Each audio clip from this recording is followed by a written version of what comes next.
السلام علیکم dear students, آج ہم اردو گرامر میں جملے سے آغاز کریں گے۔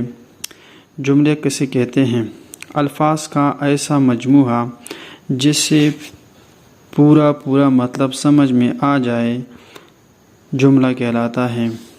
مثلاً میرے وطن کا نام پاکستان ہے، اس میں سب الفاظ ملا کے پورا مطلب لیا جا سکتا ہے۔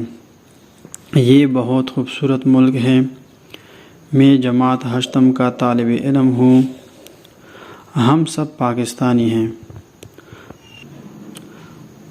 اب جملے کے حصے پڑھیں گے۔ جملے کے دو حصے ہوتے ہیں، ایک ہوتا ہے مسند، دوسرا ہوتا ہے مسند الیہ۔ مسند کیا ہوتا ہے؟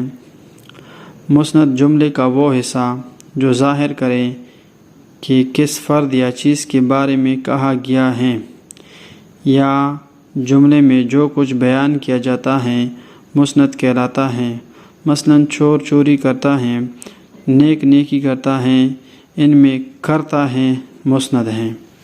اب مسند الیہ کیا ہے؟ مسند الیہ جملے کا وہ حصہ جس کے متعلق کچھ ذکر کیا گیا ہو، یا جملے میں جس چیز کے بارے میں بیان کیا جاتا ہے مسند الیہ کہلاتا ہے۔ جیسے حسین پڑھتا ہے، عثمان لکھتا ہے، ان دونوں جملے میں حسین اور عثمان مسند الیہ ہیں، اور لکھنا اور پڑھنا مسند ہے۔